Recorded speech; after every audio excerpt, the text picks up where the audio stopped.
তা একটা আপেল খাওয়ার জন্য আল্লাহর ওলিকে কতটা বিপদের সম্মুখীন হতে হচ্ছে, কতটা পরীক্ষার সম্মুখীন হতে হচ্ছে, খুব মন দিয়ে শোনেন। তাহলে এইসব ভাইরা যারা লোকের কাছে আম পেয়ারা চুরি করে খায়, চুরি করা স্বাদ মিটে যাবে। ভালো করে শোনো যে একটা কুড়িয়ে পাবা আপেল খাওয়ার জন্য কতটা বিপদ আল্লাহর ওলির হচ্ছে। কবিছন্দের মাধ্যমে লিখছে, শুনবেন। ওই দেখা যায় স্রোত বয়ে যায়, এক আপেল ভেসে যায়,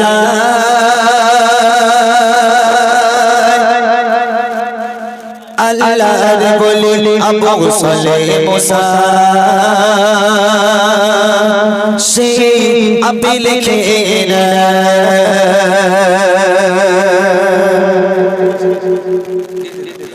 ওই দেখা যায় স্রোত বয়ে যায়, এক আপেল ভেসে যায়, আল্লাহর বলি আবু সালে মুসা সেই আপেল খেয়ে নেয়। ওই দেখা যায় স্রোত বয়ে যায়, এক আপেল ভেসে যায়, আল্লাহর বলি আবু সালে মুসা সেই আপেল খেয়ে নেয়।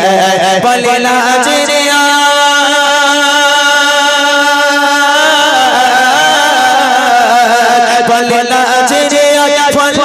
যে কাঙার বাগানে, বলে না যে ফল খেয়েছি কাঙার বাগানে, আল্লাহর বলি আবু সালে মুসা যায় তাগার সন্ধানে, আল্লাহর বলি আবু সালে মুসা যায় তাগার সন্ধানে।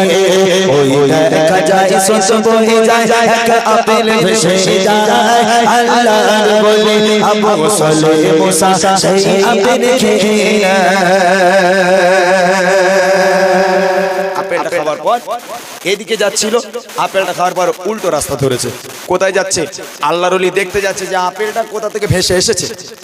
বেশ 4 মাইল দূরে চলে গেল, গিয়ে দেখছে নদীর উপরে একটা আপেলের ডাল ঝুলছে। আল্লাহর ওলি বুঝে গেল এই ডাল থেকে আপেল পড়েছে। এদিকে বিশাল আপেল বাগান, আল্লাহর ওলি ঢুকে গেল আপেল বাগানের মধ্যে। এইবার দেখেন কি হচ্ছে।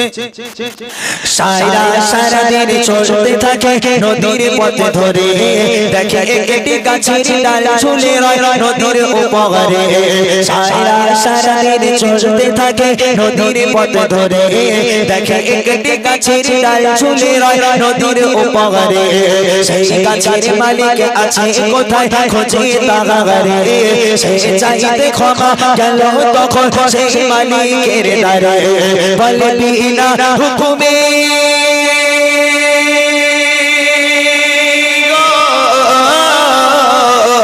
বলে বিনা হুকুমে ফল খেয়েছি আপনার বাগানে, বলে বিনা হুকুমে ফল খেয়েছি আপনার বাগানে।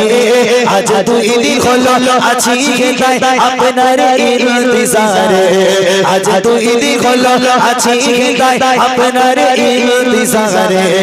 আজ দাও গো ক্ষমা করে আমায়, ও গো মালিক ভাই, ক্ষমা না দিলে কি জবাব দেব ওই আল্লাহর দরগায়। ওই দেখা যায় স্রোত বয়ে যায়, এক আপেল ভেসে যায়, আল্লাহর বলি আবু সালে মুসা সেই আপেল খেয়ে চলে গেল আপেল বাগানের মধ্যে। আপেল বাগানের মধ্যে গিয়ে দেখে এক লোক দাঁড়িয়ে আছে। আল্লাহর ওলিকে সালাম দিল, ভাই আসসালামু আলাইকুম। বলো ওয়ালাইকুম আসসালাম। তুমি কে বাবা? বলে আমি নদীর পাড় ধরে হেঁটে হেঁটে যাচ্ছিলাম, তোমার এই ডাল থেকে একটা আপেল পড়েছে, এখান থেকে 4 মাইল দূরে ভেসে চলে গেছে। আমি আপেলটার দিকে তাকিয়ে লোভ সামলাতে না পেরে খেয়ে ফেলেছি। খাবার পর মনে হলো যে তোমাকে না বলে খেয়েছি, আমার অন্যায় হয়েছে, আমার ভুল হয়েছে, তাই এই 4 মাইল হেঁটে এলাম ক্ষমা চাইতে, তুমি আমাকে ক্ষমা করে দাও। তো আপেল বাগানের যে মালিক, তার চোখ কপালে উঠে গেছে, বলে আল্লাহ মানুষ না ফেরেশতা? একটু পেশার দাও। এ মানুষ না ফেরেশতা? এ মানুষ হতে পারে না। এ যদি সাধারণ মানুষ হতো তাহলে একটা কুড়িয়ে পাওয়া আপেল খাওয়ার জন্য 4 মাইল হেঁটে এসে ক্ষমা চাইতো না। 4 দ্বিগুণী কথা নয়, এ দেশের ছেলে নয়, নিশ্চয়ই আল্লাহর কোনো মাহবুব হবে। একে একটু পরীক্ষা করি। পরীক্ষা বোঝেন? এই ধরেন আপনাদের গ্রামে একটা ভিখারি এলো, তার হাত ভালো, তার হাত ভালো, তার পা ভালো, তবে হাত পা বেঁকে ভিক্ষে করে। এখন গ্রামের কিছু রকেট মার্কার লোক থাকে, বলে এই দেশে মাল ঢুকে পড়েছে, চ আজ পরীক্ষা করবো। একদম ওর হাত পা টেনে দেয়,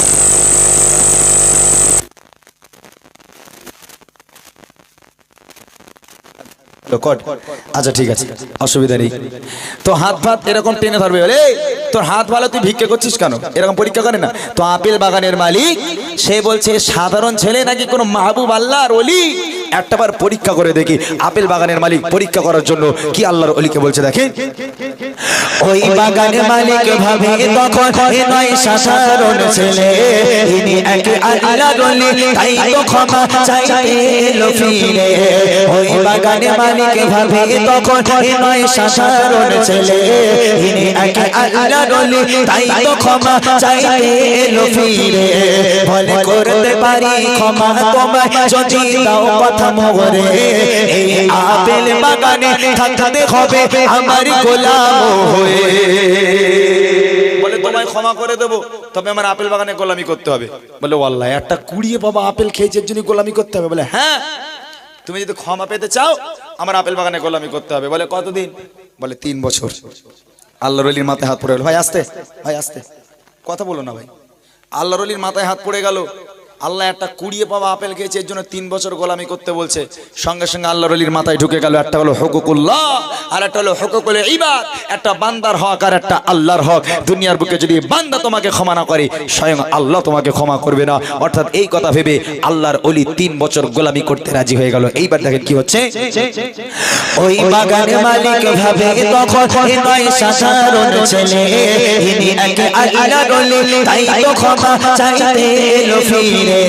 বলে করতে পারি ক্ষমা তোমায় যদি দাও কথা মোরে, এই আপেল বাগানে থাকতে হবে আমার গোলাম হয়ে।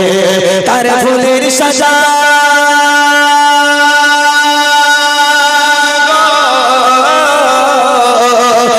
ফুলের সাজা মনে করে রাজি হয়ে যায়, তার ফুলের সাজা মনে করে রাজি হয়ে যায়। আপেল বাগানে গোলাম হয়ে জীবন কাটায়, আপেল বাগানে গোলাম হয়ে জীবন কাটায়। ওই দেখা যায় শোষ বয়ে যায়, একটা আপেল ভেসে যায়। আল্লাহর বলে আবু সালে মুসা সেই আপেল খেয়ে নেয়। 1 বছর হয়ে গেল, 2 বছর হয়ে গেল, 3 বছর গোলামি করতে কেটে গেল। আল্লাহর ওলি আবার গেছে, মালিক ভাই 3 বছর গোলামি করেছি, এবার আমাকে ক্ষমা দাও, বাড়ি যাব। তখন আপেল বাগানের মালিক বলছে, ও খোকা, ও তো সহজে ক্ষমা করবো না বাবা, আরো একটা শর্ত আছে। আল্লাহর ওলি বলে, কেন ভাই? তুমি তো বলেছো 3 বছর গোলামি করলে তুমি আমাকে ক্ষমা করে দেবে। আমি বিনা স্বার্থে কোনো কথা না বলে 3টে বছর গোলামি করে গেলাম তোমার। মালিক ভাই এবার ক্ষমা দাও, বাড়ি যাব। তখন মালিক বলছে, না খোকা, যদি ক্ষমা পেতে চাও আরো একটা শর্ত মানতে হবে। আল্লাহর ওলি মনে মনে করছে, যাক 3 বছর যখন গোলামি করতে পেরেছি, এলোকে আরো একটা শর্ত মানতে পারবো। তো বলো তোমার আর কি শর্ত আছে বলো। এইবার দেখেন আপেল বাগানের মালিক আবার কত বড় একটা শর্ত দিচ্ছে। কবি লিখছে, 3 বছর পরে আবার গেল মালিকের দ্বারে, বলে দাও ক্ষমা করে আমায় যাব ঘরে ফিরে। 3 বছর পরে আবার গেল মালিকের দ্বারে, বলে দাও ক্ষমা করে আমায় যাব ঘরে ফিরে। এবার মালিক বলে, ক্ষমা আমি দেব তোমারে, আমার মেয়েকে তোমায় বাবা করতে হবে বিয়ে। বলে আমার একটা মেয়ে আছে, তোমার বিয়ে করতে হবে, যদি বিয়ে করো তাহলে ক্ষমা করবো, নাহলে করবো না। এ কি মুসিবত বলেন তিনি। এখন যে যুবকেরা শুনছে, এই দা ইমরান ভাই কয় কি, লোকের কাছে আম চুরি করলি ধরা বললি মেয়ের সাথে বেঁধে দেবে, এর মনে হচ্ছে নাকি? শোনো আগে ভালো করে। বলছে আমার একটা মেয়ে আছে, এই মেয়েটার বিয়ে করতে হবে, যদি বিয়ে করো তাহলে ক্ষমা করবো, নইলে করবো না। আল্লাহর অনেকক্ষণ দিন ভাবনা চিন্তা করার পর তিনি মনে মনে করছে, যাক বিয়ে তো একদিন আমার করতেই হবে, আজ না হয় কাল একটা কাজ করি, এই লোকের মেয়েরই বিয়ে করি, তাহলে ক্ষমাও পাবো, বউ পাবো, দুটি হবে। তো আল্লাহর ওলি চোখ কান নাক বন্ধ করে বলে, ঠিক আছে মালিক, তুমি যদি তোমার মেয়ের সঙ্গে আমাকে বিয়ে দিয়ে তুমি যদি আমাকে ক্ষমা করে দাও, আমি আবু সালে তোমার মেয়েকে বিয়ে করতে রাজি আছি। তখন মালিক বলছে, ও খোকা, বিয়েতে তো রাজি হয়েছো বাবা, তোমার মেয়েটার একটু দেখবে না? এই ছেলেরা মেয়ে না দেখে বিয়ে করে, আমার মেয়েটার একটু দেখবে না কেমন দেখতে? বলে কোনো দেখা দেখি হবে না, ডাইরেক্ট বিয়ে হবে। তোমার মেয়েকে বিয়ে করা মূল লক্ষ্য নয়, ক্ষমা পাওয়া মূল লক্ষ্য। তোমার মেয়ের সঙ্গে বিয়ে দাও, ক্ষমা দাও, বাড়ি চলে যাবো। তখন আপেল বাগানের মালিক বলছে, ও কাকা, আমার মেয়ের বর্ণনা যদি তোমার দেই তুমি আবার তেড়ে দৌড়বে না তো? বলে কেন? বলে শোনো আমার মেয়েকে কেমন দেখতে। মেয়েকে কেমন দেখতে দেখেন, কবি লিখছে 3 বছর পরে আবার গেল মালিকের দ্বারে, বলে দাও গো ক্ষমা করে আমায় যাবো ঘরে ফিরে। এবার মালিক বলে ক্ষমা আমি দেব তোমারে, আমার মেয়েকে তোমায় বাবা করতে হবে বিয়ে। সে মেয়ে কানা খোড়া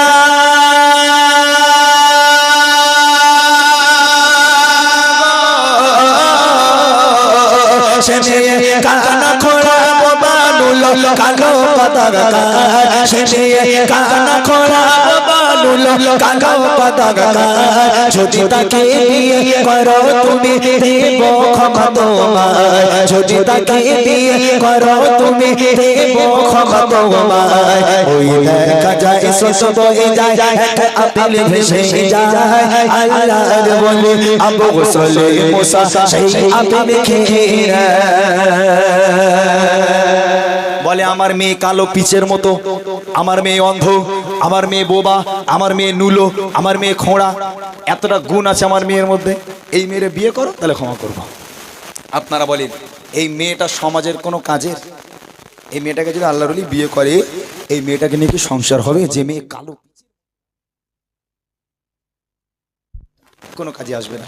আল্লাহর ওলি ওই খালি সিজদায় চলে গিয়ে অঝর নয়নি আল্লাহর কাছে কাঁদে, আল্লাহ আমি এখন কি করব? আল্লাহর ওলি কাকে বলে দেখেন? যাদের দুনিয়ার কোনো মায়া নেই, দুনিয়ার কোনো ধ্যান ধারণা নেই, শুধুমাত্র আল্লাহকে খুশি করার জন্য, এই মালিকের কাছে একটু ক্ষমা পাওয়ার জন্য 3 বছর গোলামি করেছে। আবার যখন এরকম একটা শর্ত এলো, অনেকক্ষণ ধরে ভাবনা চিন্তা করলো, করার পর নিরুপায় হয়ে মালিককে চোখ কান নাক বন্ধ করে বলল, ঠিক আছে মালিক, তোমার ওই মেয়েকে যদি আমার সঙ্গে বিয়ে দিয়ে তুমি যদি আমাকে ক্ষমা করে দাও, আমি আবু সালে রাজি আছি, চলো বিয়ের ব্যবস্থা করো, আমি ওই মেয়েকে বিয়ে করব, তুমি আমাকে ক্ষমা করে দাও। একটু ক্ষমা পাওয়ার জন্য বিয়ে করতে রাজি হলো। এইবারে দেখেন বিয়ে হবে। কবি লিখছে 3 বছর পরে আবার গেল মালিকের দ্বারে, বলে দাও গো ক্ষমা করে আমায় যাবো ঘরে ফিরে। এবার মালিক বলে ক্ষমা আমি দেব তোমারে, আমার মেয়েকে তোমায় বাবা করতে হবে বিয়ে। সে মেয়ে কানা খোড়া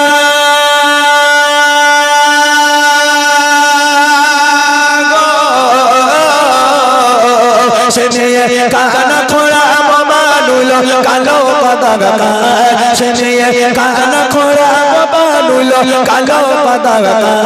যদি তাকে বিয়ে করো তুমি দেব ক্ষমা তোমায়, যদি তাকে বিয়ে করো তুমি দেব ক্ষমা তোমায়। ওই দেখা যায় শোষ বয়ে যায়, এক আপেল ভেসে যায়, আল্লাহর বলে আবু গোসলে মুসা সেই আপেল খেয়ে। এদিকে মেয়ে, এদিকে আল্লাহর ওলি, দুজন দুই সাইডে বসে আছে। এদিকে মেয়ে বসে আছে, এদিকে আল্লাহর ওলি বসে আছে। বিয়ে হচ্ছে দুজনের। মেয়ে ঘোমটা দিয়ে মাথা হ্যাট করে বসে আছে, আল্লাহর ওলিও মাথা নিচু করে বসে আছে। এ তরফে কবুল, এ তরফে কবুল, দুই তরফে কবুল হয়ে গেল। এ তরফেও কবুল, এ তরফেও কবুল। আল্লাহর ওলি একটা বারের জন্য মাথা তুলে দেখলো না যে আসলে যে মেয়েটার সঙ্গে আমার, আল্লাহর ওলির তরফে কবুল, মেয়ের তরফে কবুল, দুই হাত এক হয়ে গেল, বিয়ে সুসম্পন্ন হয়ে গেল। প্রথম রাত বাসর রাত, সুন্নতি রাত। স্ত্রী আছেন ঘরের মধ্যে, আল্লাহর ওলি আছেন বাইরে। আল্লাহর ওলি স্ত্রীর কাছে যাবেন, ঘরে যাবেন, দরজা নক করলো, দরজা খুলে গেল। আল্লাহর ওলি ডান পাটা ঘরের মধ্যে রেখে স্ত্রীকে উদ্দেশ্য করে সালাম দেয়, আসসালামু আলাইকুম ইয়া আহলাল বাইত। ঘরের মধ্যে থেকে বিবি উজাড় মনে উত্তর দেয়, ওয়া আলাইকুমুস সালাম ওয়া রাহমাতুল্লাহ। জোরে বলুন না সুবহানাল্লাহ।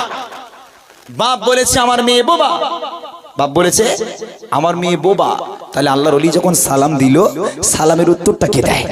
আল্লাহর ওলি হতভম্ব হয়ে গেল, গা ঠকঠক করে কাঁপতে শুরু হয়ে গেল, ঘাম বার হতে শুরু হয়ে গেল, গুটি গুটি পায় ভয় ভয় করে স্ত্রীর কাছে গিয়ে মাথা হ্যাট করে বলে, আমার অর্ধাঙ্গিনী, আমার কলিজার টুকরা নয়নের তারা স্ত্রী, আমি আপনাকে বিয়ে করেছি বটে, তবে আমি আবু সালে এখনো পর্যন্ত আপনার চেহারা দেখলাম না। আপনি যদি অনুমতি দেন, আপনি যদি হুকুম দেন, একটা বারের জন্য আমি আপনাকে দেখতে চাই। স্ত্রী বলছে, আপনি আমার প্রাণ প্রিয় স্বামী, আমি আপনাকে স্বেচ্ছায় বিয়ে করেছি, আপনি আমাকে দেখতে পারেন। আমার উপর আপনার প্রত্যেকটা অধিকার আছে। যখন স্ত্রী মাত্রা তুললো, ঘোমটা দেওয়া ছিল, ঘোমটা যখন একটুখানি সরানোর পর আল্লাহর ওলি মুখ তুলছেন, প্রথমবার স্ত্রীকে দেখবে।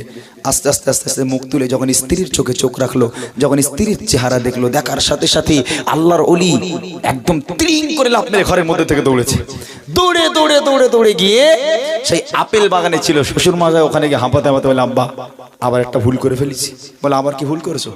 বলে, সে মনে হয় আপনার মেয়ের ঘরে ঢুকতে গিয়ে অন্য মেয়ের ঘরে ঢুকে পড়েছি। বলে, কেন? বলে, না আপনি বলেন আপনার মেয়ে বোবা, আপনি বললেন আপনার মেয়ে বোবা। আব্বা আমি যে মেয়ের ঘরে গেলে মেয়ে তো কথা বলে, আর আপনি বলেন আপনার মেয়ে অন্ধ, কালা, খোঁড়া, বোবা, নুলো। আব্বা আমি যে মেয়ের ঘরে গেলাম, এই মেয়েটাকে পরীর থেকে সুন্দর দেখতে, একবার জোরে বলুন না সুবহানাল্লাহ। তখন আপেল মালিক হাসতে হাসতে বললে, বাবা আমার মেয়েকে আমি অন্ধ বলেছি এই কারণে আজও পর্যন্ত আমার মেয়ে কোনোদিন কোনো পর পুরুষের দিকে তাকিয়ে দেখেনি। আমার মেয়েকে নুলো বলেছে এই কারণে ওই হাত দিয়ে কোনোদিন কোনো পর পুরুষকে এক গ্লাস পানি খাওয়ায়নি। আমার মেয়েকে খোঁড়া বলেছে এই কারণে ওই পায়ে হেঁটে কোনোদিন কোনো পর পুরুষের সঙ্গে ঘুরতে যায়নি। এমন পরেশগাঁয়ের মেয়ের সঙ্গে কার বিয়ে দেবো আমি বাপ চিন্তিত ছিলাম। এমন অবস্থায় তোমার মতো এক সৎ ছেলে এক অলির সঙ্গে দেখা হয়ে গেল, একটা আপেলের দ্বারা পরীক্ষা করে আমার মেয়ের সঙ্গে তোমার বিয়ে দিয়ে দিলাম। ওটাই তোমার স্ত্রী বাবা, ওটাই তোমার স্ত্রী। এটাই হলো আল্লাহর ওলি। হ্যাঁ, একটা আপেলের জন্য না বলে খাওয়ার জন্য কতটা কষ্ট করেছে। আর আমাদের ছেলেগুলো এই আম বাগান ধরে না, আম পড়েছে একটা, গাড়িলে যাচ্ছিল, এখান থেকে বাড়ি থেকে বলে এই আমটা কুড়িয়েছে, পাশে বাড়িতে বলে এই ও আমার কাছে আম রাখ। ও আল্লাহর ওলি হবে যে হ্যাঁ ভাই লাও তোমার আম তুমি খাও, বলে থোবড়া গুঁড়ো করে দেবো। পেয়েছি খেয়েছি, তোর বাপের গিয়েছে না বলবে না। আল্লাহর ওলি শেষ কথা কবি লিখছে, আল্লাহর ভয়ে ভীত হয়ে রাজি হয়ে যায়, খানা খোড়াবো মেয়েকে বিয়ে করে নেয়।